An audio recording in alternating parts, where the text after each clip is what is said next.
여러분 안녕하세요. 인공지능 수업 뉴럴 네트워크 세 번째 시간입니다. 오늘은 딥 뉴럴 네트워크 잘하기 편을 준비해 봤는데요. 우리가 이제 기존에 알아봤던 뉴럴 네트워크를 깊게 쌓는 것을 딥 뉴럴 네트워크라고 부른다라고 배웠었는데, 그럼 어떻게 하면 좀 더 좋은 성능을 낼 수 있는 네트워크를 설계할 수 있는지에 대한 팁들을 오늘 몇 가지 얘기해 보고자 합니다. 지난 시간 수업 시간에 했던 실습을 잘 떠올려 보시면요. 레이어를 깊게 쌓거나 넓게 쌓아서 XOR 문제를 해결했었어요. 즉, 여러분이 다루고 있었던 하나의 리그레션 유닛 자체를 여러 개 모아서 이렇게 여러 레이어를 만들 수가 있었죠. 그래서 이건 입력이라고 가정하고 이렇게 이런 게 출력이라고, 출력은 바이너리 클래시피케이션으로 할까요? 이렇게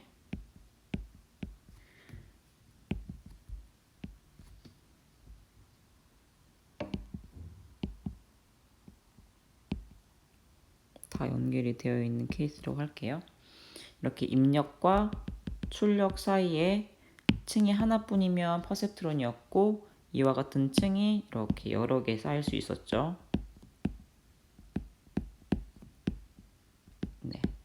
지난 시간에 가장 XOR 문제를 풀기 위해서 층 두 개를 썼었고요. 그거를 또 뭐 깊게 쌓을 뿐만 아니라 와이드하게 쌓을 수도 있었죠. 자, 우리는 오늘 이렇게 깊게 쌓는 방법에 대해서 알아볼 겁니다. 그럼 지금부터 교수님이랑 같이 더 좋은 신경망 만들기 편을 시작해 보도록 하겠습니다. 뉴럴 네트워크의 가장 문제점은 XOR 문제를 해결할 수 없다는 거였고요. 그 XOR 문제를 결국 우리는 해결할 수 있게 되었죠. 어떻게 해요? 네, 레이어를 여러 개 쌓아서 2개 이상 사용해서 해결이 가능했습니다. 근데 무조건 사람들은 이제 깊게 쌓으면 좋을 거라고 생각을 했었는데요. 깊게 쌓으니까 어려움에 봉착했죠.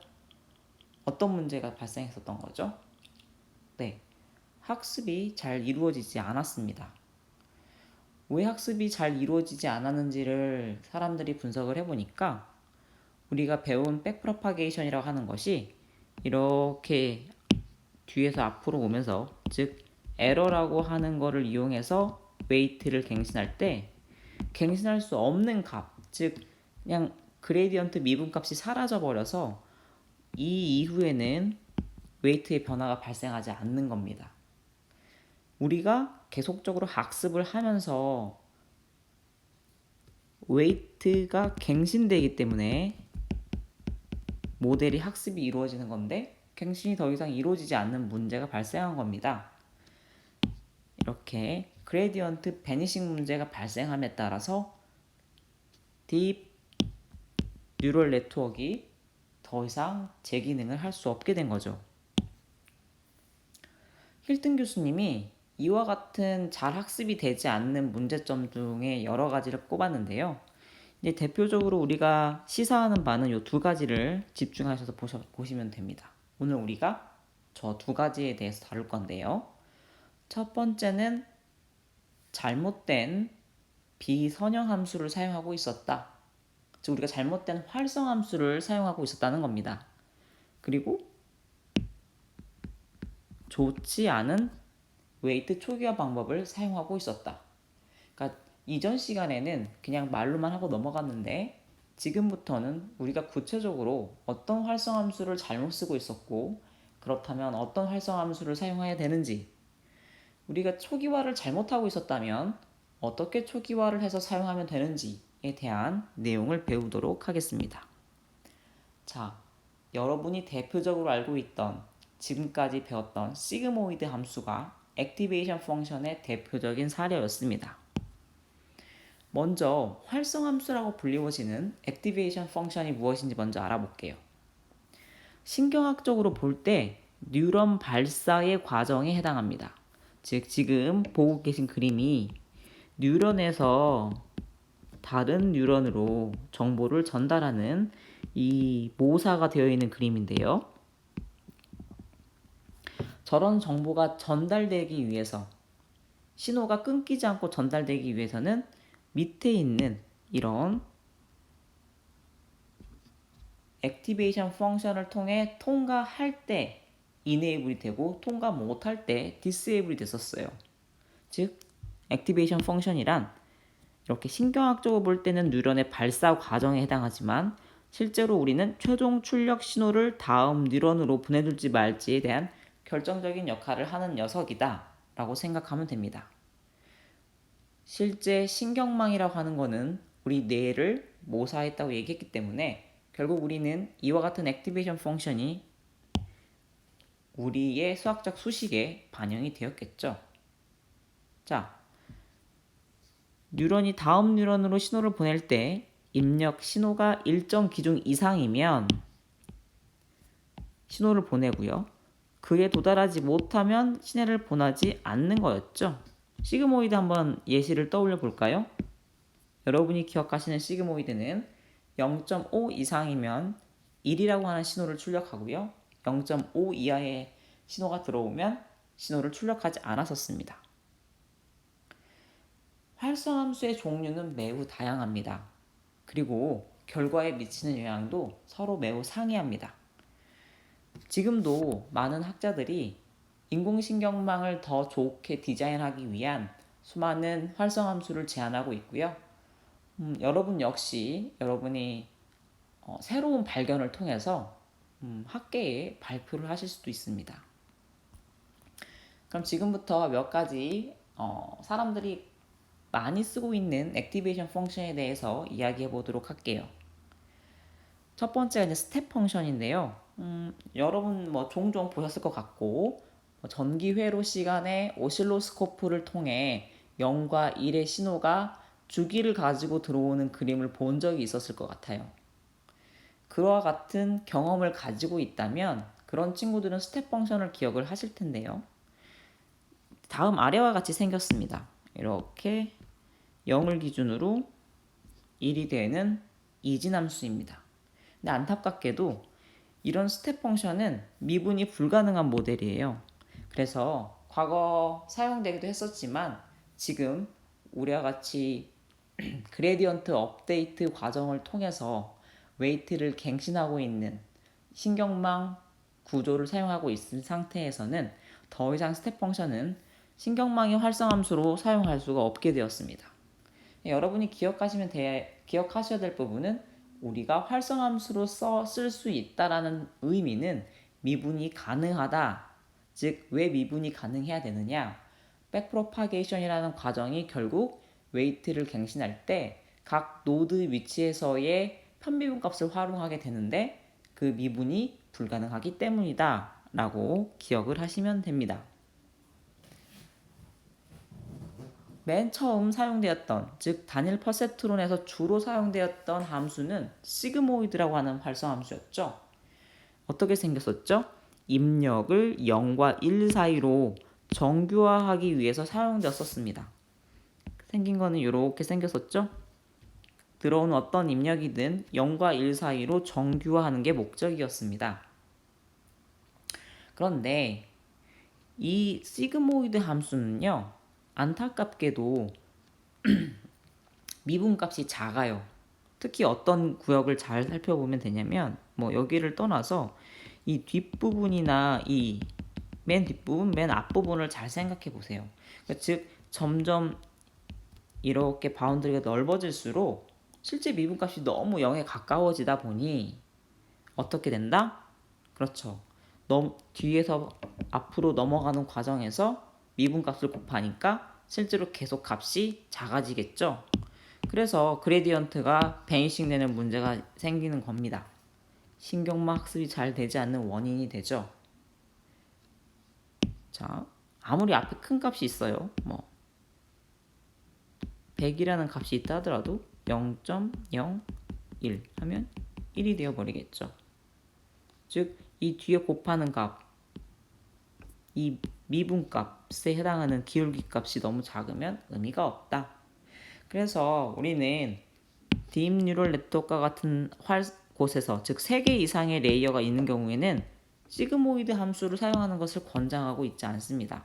왜냐하면 학습이 되지 않고요. 여러분 실제로 여러분이 파이토치를 통해서 딥 뉴럴 네트워크를 학습시킬 때 점점 이렇게 이터레이션을 반복할수록 즉 에포크가 늘어날수록 이 코스트라고 하는 손실함수가 있는데 원래 줄어들어야 되는 거잖아요. 줄어들지 않고 어떻게 된다? 뭐 발산을 한다거나 더 이상 계산이 불가능한 마이너스 무한대 혹은 무한대가 떠버리게 됩니다. 자, 이런 시그모이드 함수를 보완하고자 제한된 활성 함수가 이렇게 탄젠셜 함수인데요. 입력을 마이너스 1에서 1로 정교화하는 함수에 해당합니다. 시그모이드보다 전반적으로 성능이 좋고요. 그리고 물론 뱅싱 그레디언트 문제가 계속 발생하기는 하는데 시그모이드보다는 덜 발생하다 보니까 사람들이 많이 사용하고 있다고 합니다. 그리고 가장 큰 차이는 이렇게 곡선이 이루어지는 이 구간에서는 곱하는 값이 커요. 근데 심지어 이 시그모이드는요. 요 안에서의 기울기 값도 작아서 계속 예를 들어서 4분의 1 곱하기 4분의 1 곱하기 4분의 1을 이런 식으로 쭉쭉쭉 곱해갔을 때 값이 작아지는 원인이 되는 겁니다. 아무쪼록 여러분들이 기억하셔야 되는 결론은요. 시그모이드보다는 사람들이 탄젠셜 함수를 통해서 뱅싱 그레디언트 문제를 극복하고 있다. 자, 가장 인기가 많은 활성 함수 ReLU, 렐루라고 불리워지는 겁니다. 양수에서는 다음과 그림과 같이 이렇게 그냥 리니어 펑션이고요. 음수에서는 0을 출력하는 함수예요. 0보다 작으면 아예 출력해주지 않아요. 즉 미분값을 일부러 0 아니면 1이라고 하는 값을 가지도록 설계해 버린 거죠. 그러다 보니 그레디언트 뱅싱 문제가 발생하지 않습니다. 리니어 펑션과 같은 문제가 발생하지 않고요. 그러다 보니까 넌리니어 함수이기 때문에 레이어를 계속 쌓을 수 있게 되죠. 레이어를 계속 쌓을 수 있다는 말은 여러분이 알고 있는 이렇게 이런 유닛을 쭉쭉쭉쭉 쌓을 수 있다는 의미입니다. 단점은요. 주기가 매우 작네요.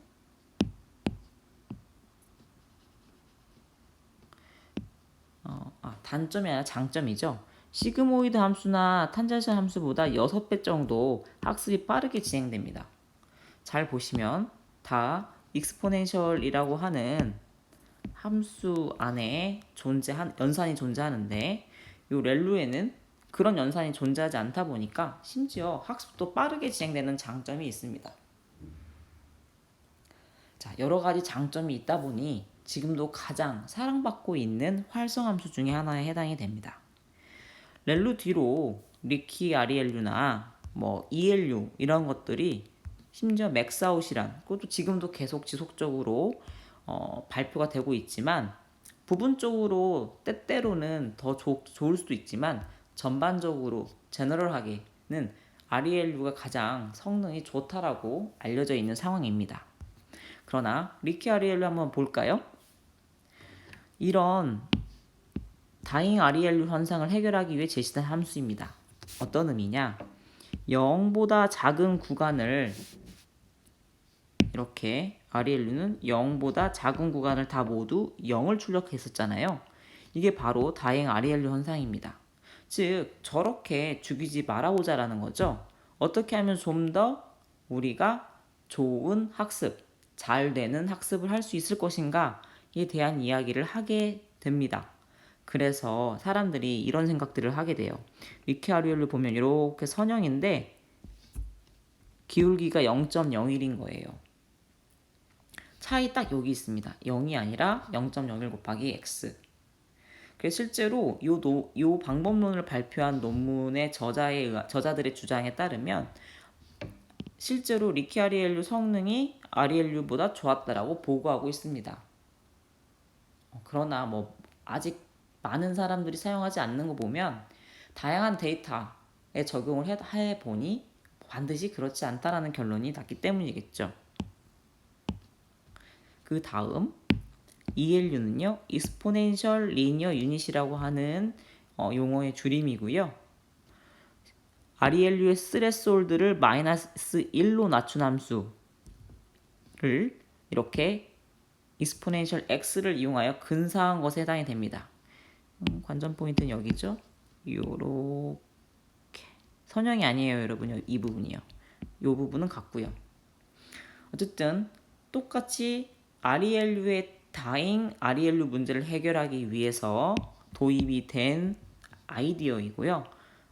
앞에 있는 리키-아리엘류에 비해서 장점은 제로 센트로이드 출력값을 내놓는데요. 그래서 이게 좀 더 우리가 데이터 정교화 과정, 그러니까 레이어를 통과했을 때 나온 출력 자체도 정교화가 되어 있기 때문에 매우 좋은 성능을 가져올 수 있다라는 주장인 겁니다.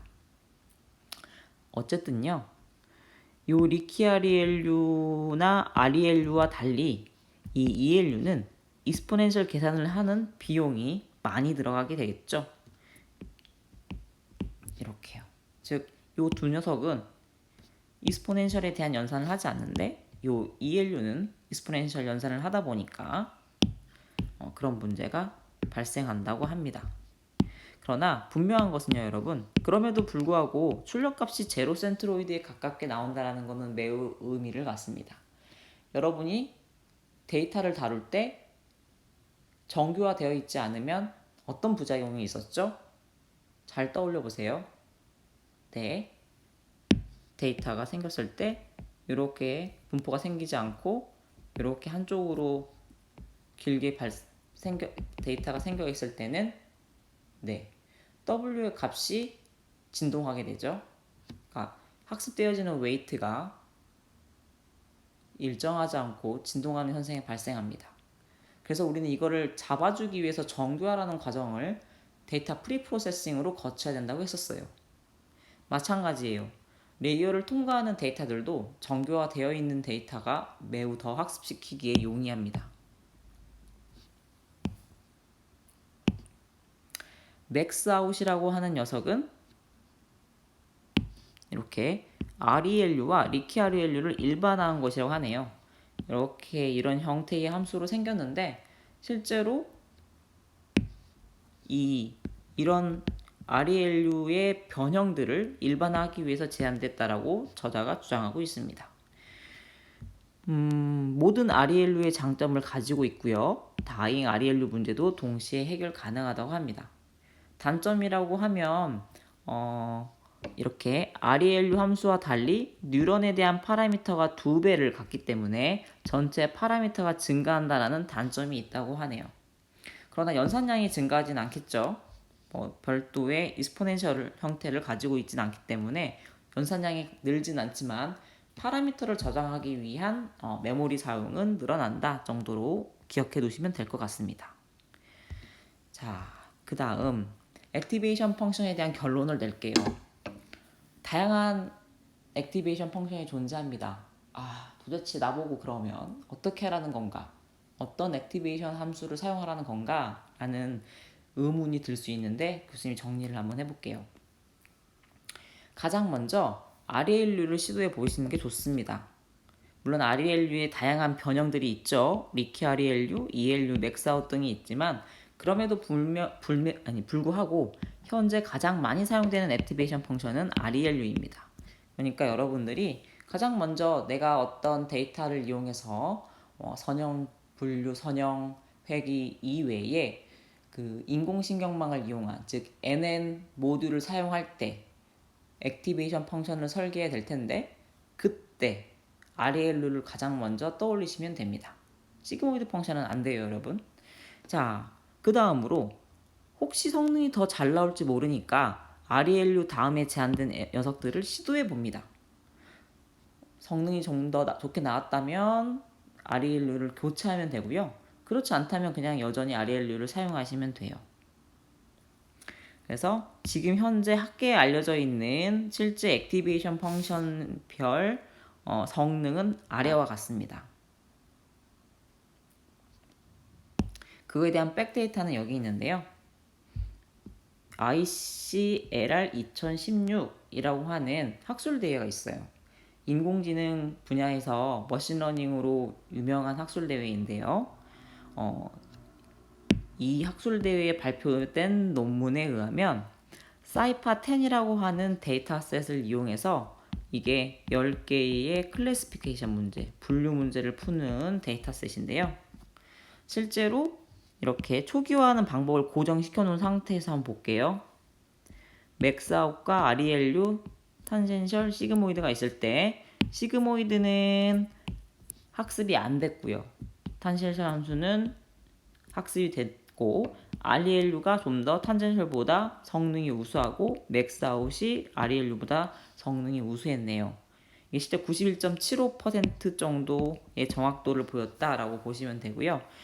왼쪽에 있는 이니셜 메소드는 여러분을 다 배우지 않고 뒤에서 지금 바로 이 두 가지 배울 건데요. 어쨌든 지금 여러분 그 고정시켜야 되는 변인을 이렇게 이쪽으로 특정 초기화 방법을 고정시켜 놓고 변인을 이렇게 활성함수로 놓고 보면 확실히 최근에 제안되어 있는 방법론들이 좀 더 우수한 분류 성능을 가져오더라 라는 것을 알 수 있습니다.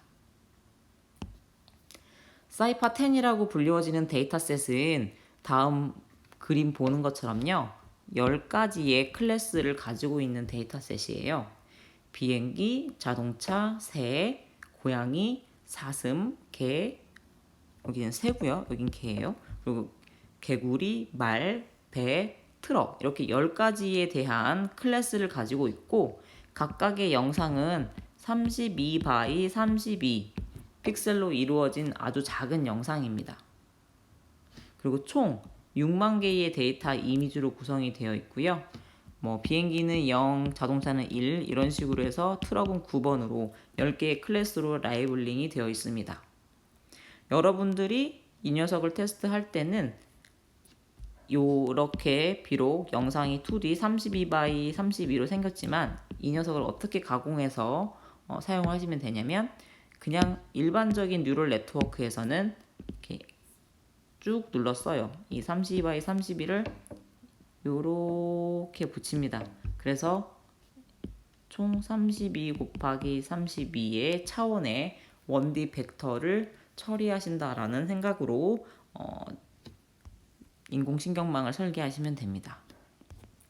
자, 다음 또 힐튼 교수님이 얘기했던 우리가 딥뉴럴 네트워크, DNN을 학습이 잘 안 됐던 이유 중에 하나가 똑똑한 방법으로 초기화를 하고 있지 못하기 때문이다 라고 얘기했었어요.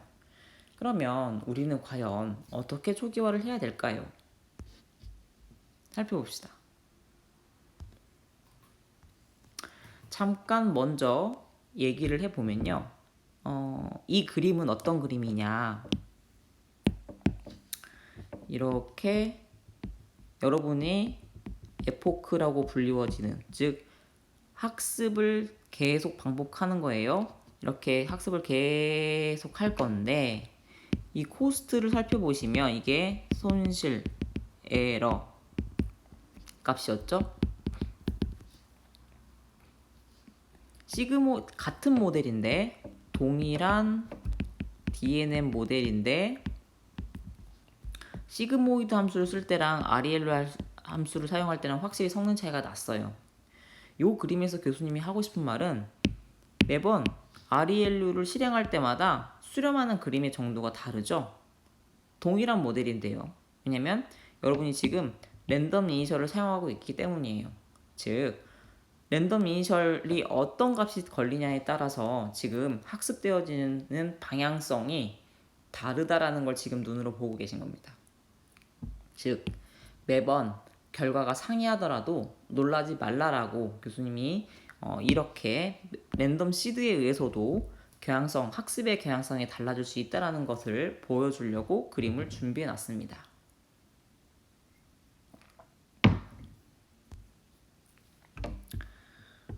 지금까지 여러분의 초기화 방법을 한번 잘 떠올려 보시면요. 선형 회귀 같은 알고리즘을 할 때 여러분은 W 값을 -1에서 1 사이의 난수로 사용을 했었어요.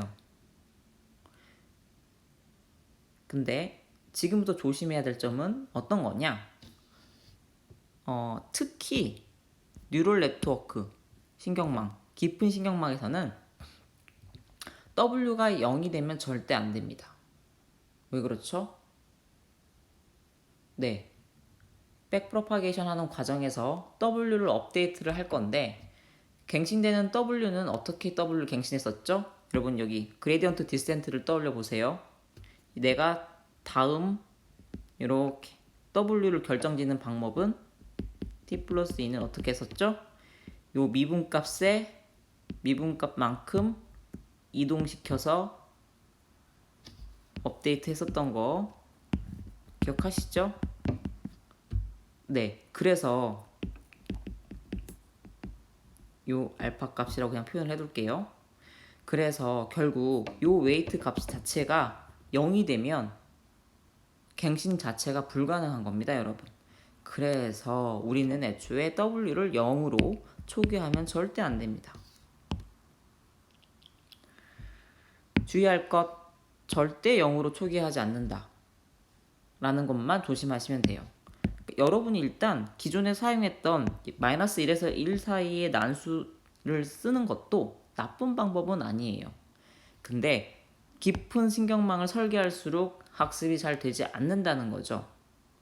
그래서 학자들은 고민하기 시작했어요. 아니 그러면 내가 레이어를 정말 깊게 쌓고 싶은데 그러려면 어떻게 도대체 초기화를 해야 되는 거냐?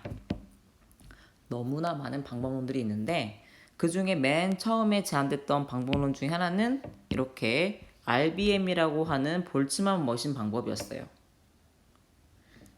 서로 붙어있는 두 가지의 네트워크, 앞뒤에 있는 네트워크를 가지고서 서로의 영향력을 가지고서 초기화를 하는 건데요. 교수님은 개인적으로 여러분이 RBM까지를 기억하길 바라지는 않고요. 어차피 지금 많이 사용하지 않는 방법이기 때문에 개인적으로 여기서부터 기억했으면 좋겠어요. 초기 나왔던 RBM은 너무 복잡도가 높았고 그래서 2010년도와 2015년도에 학자들이 좀 더 좋은 방법론들을 소개를 했습니다. 2010년도에 몬트리올 대학의 벤조 교수님은요. 이 자비의 이니셜라이제이션이라는 거를 소개를 했고요. MSRA에 있는 지한선 박사와 같이 연구한 카이밍허 박사는 본인의 이름을 따서 이렇게 카이밍허, 카이밍해라고 있는데 해의 이니셜라이제이션 방법을 공개했습니다. 두 방법론은요 서로 매우 유사하고요. 핵심 키포인트는 여기에 있어요. 노드의 입출력 수에 비례해서 초기 값을 결정짓는 방법입니다. 즉, 이 노드가 W와 B 값을 가지고 있는데 이 노드에 유입되는 입력의 수와 출력의 수로 이 W와 B 값을 초기화한다라는 것이죠. 둘 다 같습니다. 실제 구현되어 있는 설명 같은 거를 뒤에서부터 지금 살펴볼게요. 실제 이게 이제 numpy라고 불리워졌던 방법론을 이용해서 초기화하는 방법이에요. 보시면 pen-in, pen-out이 쓰여 있죠. 이게 input pen-in이라는 의미가 input의 수, pen-out이 출력의 수에 해당이 됩니다.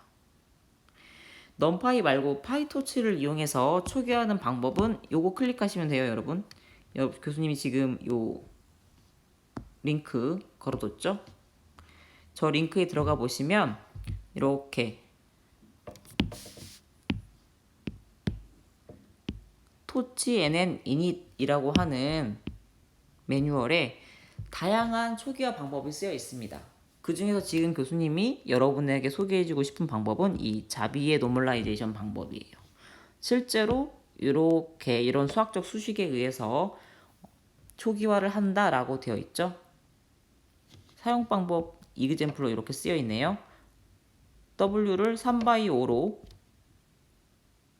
생성을 한 다음에 이렇게 W를 넣어주면 우리가 원하는 대로 입력과 출력에 따라서 서로 초기화를 해준다.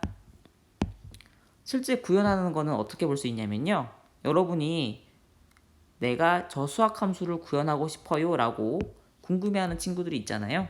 그런 친구들은 파이토치 매뉴얼에 그 함수에 간 다음에 소스를 누르면 바로 이렇게 어떻게 구현되어 있는지를 살펴볼 수가 있어요. 만약 지금부터 나는 좀 더 인공지능에 관심이 있어서 실제 수학적 수식이 어떻게 파이썬으로 구현되는지 궁금하다라는 친구들은 코드 레벨에서 살펴보셔도 좋고요. 굳이 그렇지 않은 친구들이라면 어떻게 라이브러리를 쓰면 되는지만 기억하시면 될 것 같습니다. 또 카이밍해 방법론이 있다고 했었잖아요. 이 함수입니다. 매뉴얼에서 토치nn init 카이밍어 언더바 노멀이라고 하는 함수에 해당이 되고요. 이렇게 역시나 펜모드라고 하는 것에 의해서 결정이 지어지게 되어 있습니다. 자, 다시 일로 들어갈게요. 어쨌든 이젠 더 이상 여러분이 복잡도가 높은 RBM이라고 하는 방법을 통해서 가중치를 초기화하지 않아도 되게 되었고, 기억하셔야 되는 초기화 방법론은 이렇게 자비의 방법론과 카이밍의 방법론을 통해서 초기화를 하면 된다. 교수님은 주로 이 방법을 사용해요. 개인적으로는 좀 더 이 방법이 안정적인 것 같아서 사용을 하는데, 이건 경험적인 거라서 두 방법론 중에 어떤 거를 쓰든 여러분의 자유라고 이야기해드리고 싶습니다. 자, 다시 학계에 보고된 초기화 방법론에 따른 성능을 한번 살펴볼게요. 아까 교수님이 소개했던 그 논문인데요. 동일한 모델이지만 초기화를 어떻게 하냐에 따라서 성능이 바뀔 수 있다라는 것을 보여주고 있습니다. 요 MSRA가 카이밍어 방법론이고 실제로 맥스아웃에 대해서는 학습이 되지 않았습니다. 자비의 방법론은 모두 다 학습을 했고 좀 더 다른 방법론이 제한이 되는 게 많이 있는데요. 간단하게 이렇게 그냥 살펴만 볼게요. LSUV라고 하는 방법론이 같은 딥 뉴럴 네트워크를 사용하고 서로 다른 메소드만 사용할 뿐, 이니셜 메소드만 사용할 뿐인데 성능이 91.75에서 93.94로 올랐죠. 자, 이 내용이 시사하는 바는 뭐냐면요, 여러분. 내가 초기 값을 어떻게 설정하냐에 따라서 실제로 어떤 미니마의 즉 글로벌 미니멈 및 보장할 수 없는 상태이기 때문에 어느 번곡점에 수렴하느냐가 달라질 수 있다라는 소리입니다. 항상 이미 이제 여러분이 다루고 있는 문제들은요, 이렇게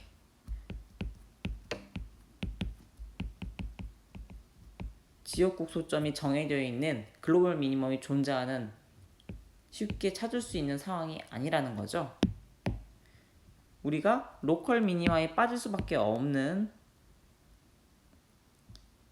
상황에서 이런 초기화 방법이 영향을 미친다라는 것을 기억해 주시면 될 것 같아요. 자, 여전히 이런 초기화 방법, 액티베이션 펑션을 제한하는 방법은요, 굉장히 활발하게 연구가 지금도 진행 중입니다. 그러니까 여러분이 조금 힘들 수 있어요.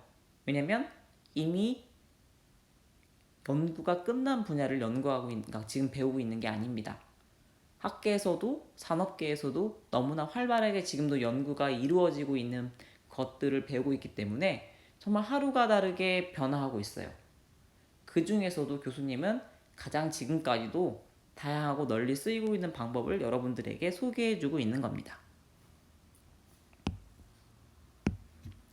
자, 다음 지금부터 또 한 가지 DNN 학습 잘하기 드랍아웃 편에 대해서 설명을 하도록 하겠습니다.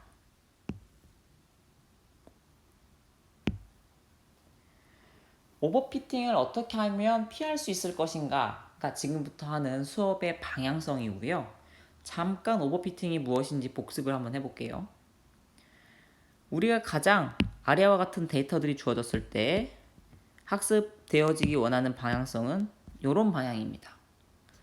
내가 학습해서 얻은 수학 함수가 데이터를 정말 잘 표현하고 있는가, 데이터의 디스트리뷰션을 잘 표현하고 있는 수학 함수인가가 중요한데요. 그렇지 않고 이와 같은 방식은 오버피팅 되었다고 얘기하고 왼쪽과 같은 상황은 언더피팅 되었다라고 얘기를 합니다. 즉, 너무 과도하게 현재 데이터에 대한 모델을 학습한 경우를 오버피팅, 과적합이라고 하고요. 문제가 있어요. 오버피팅 시켰을 때 이 현재 데이터에 대한 에러값, 로스는 0에 가까울 수 있습니다. 그러니까 매우 작을 수 있어요. 하지만 새로운 데이터에 대한 대응력을 전혀 상실해 버리게 되죠. 그러니까 학습이라는 과정을 잘 떠올려 보시면요. 우리가 학습하는 이유는 뭐죠? 내가 현재 가지고 있는 데이터에 대해서만 정답을 내길 바라는 게 아니죠. 앞으로 만날 새롭게 나에게 질문을 던지는 거죠. 새로운 질문을 던져요. 야, 이 사진 보여주면서 혹은 이 데이터 보여주면서 이게 당뇨병이야? 아니야. 혹은 이게 뭐 분류 문제 중에서 개야? 고양이야? 라고 질문했을 때 교수님이 강아지 그림을 보여주는데 개라고 대답을 안 하는 거죠. 우리는 우리의 학습 모델이 한 번도 본 적이 없는 새로운 모델, 새로운 데이터에 대해서도 정답을 뱉어주기를 바랍니다. 그래서 오버피팅을 피해야 되는 거였어요. 그럼 우리는 학습하는 과정 도중에 내 모델이, 내 DNN, 딥 뉴럴 네트워크가 오버피팅이 발생했다는 것을 어떻게 알 수 있을까요? 알 수 있으면 조금 피할 수 있을 테니까요. 판단하는 방법은 대략적으로 이렇습니다. 트레인 데이터와 테스트 데이터는 서로 독립이었죠. 디스조인트한 상태입니다. 각각 데이터에 대해서 우리는 매번 이 에러 값을 측정할 수 있었어요. 학습되어진 W 값을 가지고 이렇게 학습이 진행될 때마다 이게 학습이 진행되는 방향이니까요. 이런 거를 에포크라고 하거나 혹은 이터레이션이라고 했었어요. 자, 학습이 진행되면서 계속 로스 값이 떨어지죠. 트레인 데이터요. 왜냐면 트레인 데이터만 가지고서 학습을 진행하다 보니까 계속 트레인 데이터는 에러 값이 줄어듭니다. 근데 그때 학습된 모델을 가지고 테스트 데이터를 측정해 보는 거죠. 어느 순간 테스트 데이터가 에러 값이 같이 밑으로 떨어지지 않고 올라가기 시작하는 지점이 발생합니다. 기대했던 거는 이렇게 같이 떨어지는 걸 원했는데 그렇지 않아요. 이 점을 중심으로 테스트 데이터의 에러는 상승하기 시작합니다. 그 지점, 이 지점이 바로 오버피팅이 발생하는 순간이라고 생각하시면 돼요. 왜냐면 트레인 데이터와 테스트 데이터는 동일한 경향성을 가지고 있는, 동일한 데이터 디스트리뷰션을 가지고 있는 녀석들인데 지금 보면 트레인 데이터만 에러가 작아지고 테스트 데이터는 에러가 커지고 있죠. 자, 이게 무슨 소리예요? 내가 과도하게 지금 가지고 있는 데이터에 대해서만 에러를 줄이기 위해서 힘쓰고 있다 라는 것을 보여주는 값에, 이 결과값에 해당이 되겠죠. 자, 아무튼 오버피팅을 판단하는 방법은 이와 같습니다. 자, 오버피팅이 발생을 하는지에 대한 여부는 어떻게 판단하는지에 대해서 이야기했고요. 최대한 오버피팅을 피해야 되는데 우리는 어떻게 하면 피할 수 있을까? 이 고민을 지속적으로 해야만 합니다. 오버피팅을 막을 수 있는 가장 좋은 방법은 학습 데이터를 많이 모으는 겁니다. 학습 데이터를 많이 모은다는 것은 머신에게 하여금 굉장히 일반적인 다양한 경우에 대해서 다 보여주는 것이기 때문에 특정 케이스에 대해서 빠질 리가 없겠죠. 자, 그리고 피처의 수를 줄이는 겁니다. 리던던트한 피처가 없도록 하는 게 오버피팅을 줄이는 방법에 해당이 됐었죠. 그 다음 세 번째가 레귤러라이제이션인데요. 앞쪽 뉴럴 네트워크를 할 때 우리가 레귤러라이제이션을 하는 방법, W를 가지고 하는 방법에 대해서도 알아봤었어요. 로스를 디자인할 때 W를 제약을 걸어서 컨트롤을 했었습니다. 지금은요, 드랍아웃이라고 하는 녀석을 통해서 정규화하는 방법을 알아보도록 할게요. 그리고 이 방법론은 실제로 우리가 깊은 신경망, 딥뉴럴 네트워크를 만드는 데 있어서 혁혁한 공을 한 방법론에 해당이 됩니다. 드랍아웃이 뭔지 먼저 살펴볼게요.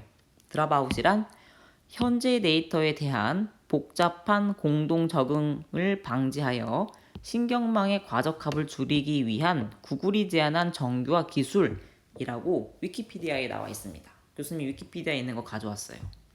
근데 무슨 말인지 모르겠다. 자, 다음 문장 보시면 돼요. 결국 드랍아웃이라는 용어는 신경망에서 유닛을 제거하는 것을 의미한다. 어떻게 한다? 신경망 유닛을 제거한다. 자, 교수님이 좀 더 풀어서 설명을 해볼게요. 원래 학습을 할 때 이게 입력층, 이게 은닉층, 이게 출력층이라고 해볼게요. 이게 지금 여러분이 생각하고 있는 그 레이어 2개짜리입니다. 그쵸? 근데 지금은 모든 연결이 다 노드마다 다 연결되어 있어요. 서로에게 모든 영향력을 미치고 있는 상황입니다. 근데 그 노드를 끊었어요. 이렇게 끊는 겁니다. 학습할 때 그 노드를 임시로 끊어요. 여기서 유닛을 제거한다고 했잖아요. 그래서 일부만 가지고서 W 갱신을 하는 겁니다. 즉, 한번 학습을 할 때 모든 W를 갱신하는 게 아니라 일부 W만 갱신하는 방법, 드랍아웃이라는 방법론을 학습 시 적용을 했더니 과적한 문제가 해결이 되더라라는 겁니다. 그러면 얼마나 우리가 이런 연결, 엣지라고 불리워지는 연결을 끊어야만 되는 걸까요? 그게 이제 또 파라미터인데요. 보통 0.3 혹은 0.5 정도를 끊으면, 즉 여기서 얘기하는 0.3은 확률이에요. 이를 기준으로 한 30%를 끊거나 50%를 끊으면 DNN 학습에 과적한 문제를 해결해 주더라 라는 결론을 학자들이 낸 겁니다. 자, 이놈은 왜 성능 향상을 가져오는가에 대해서 또 연구를 해봤어요. 그랬더니 이런 드랍아웃이라는 게요, 정해져 있는 녀석을 모든 학습 동안에 계속 끊고 있는 게 아닙니다, 여러분. 랜덤하게 드랍아웃을 만약에 0.3이라고 교수님이 설정을 했으면 매번 30%를 랜덤하게 선택을 하는 거예요. 그래서 어쩔 때는 이렇게 교수님이 노드를 총 이렇게 10개가 있다고 가정해 볼게요. 이 중에서 1번, 3번, 5번을 끊었다가 두 번째 이터레이션에서는 이 중에서 4번, 7번, 8번을 끊었다가, 그러니까 이런 식으로 매번 서로 다른 엣지를 끊는 겁니다. 그러다 보니 이런 학습은 결국 집단지성으로 이해할 수 있더라. 앙상블 모델과 같은 학습 효과를 나타내더라. 즉 전문가 그룹이 한 100명 정도가 있는데, 그 중에 이번에는 A, B, C 그룹, 그 다음에는 B, C, D, E 그룹, 이런 식으로 그 안에서의 서브셋 그룹에게 질문을 하다 보니 매번 다른 의견들, 다양한 의견들을 받게 되더라. 그래서 조금씩 더욱더 똑똑해지는 모델을 학습하게 되더라 라는 결론에 도달한 겁니다.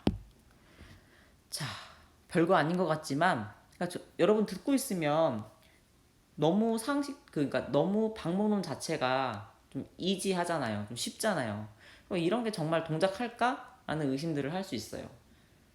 이런 방법론이 처음 제안됐을 때 모든 학자들이 다 그렇게 생각했습니다.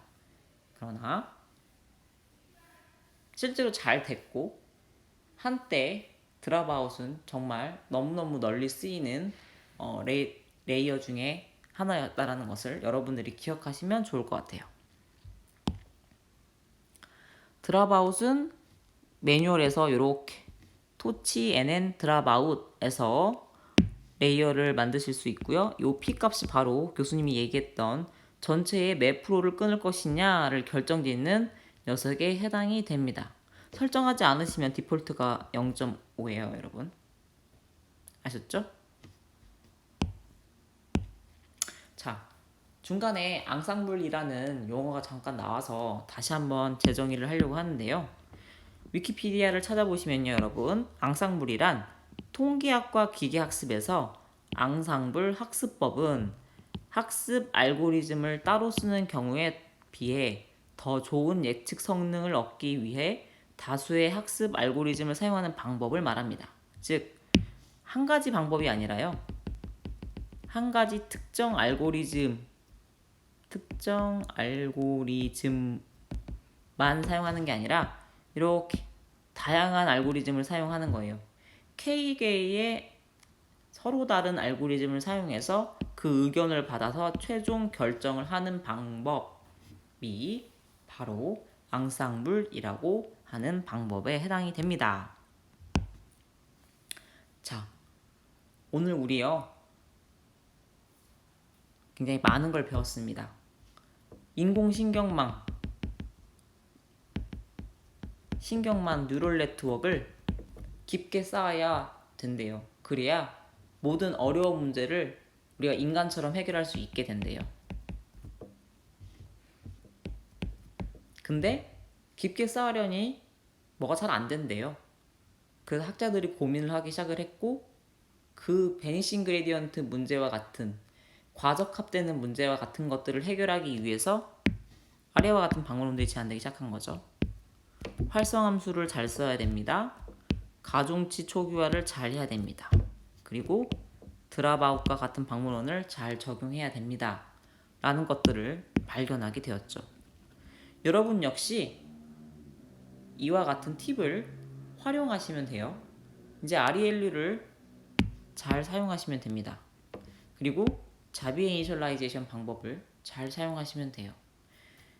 그리고 이제 NN, 여러분이 설계하는 NN 리니어 에다가 RELU 붙이고요. 드랍아웃 붙이시면 돼요. 아까 드랍아웃이 뭐였죠? 학습하는 과정에서 일부 노드를 끊어서 그 웨이트는 이번 학습 단계에서 갱신되는 거를 쉰다, 업데이트하지 않는다 라는 걸 결정짓는 녀석이라고 했었죠. 이렇게 이제 하나의 쌍으로 보시면 됩니다. 네트워크를 여러분이 지난 시간에 기억하시면 리니어 더하기 활성함수 이렇게 시그모이드 이렇게 모으고 리니어 더하기 활성함수 이렇게 계속 쌓았어요. 오늘도 열심히 교수님이랑 같이 실습하면서 쌓을 건데요.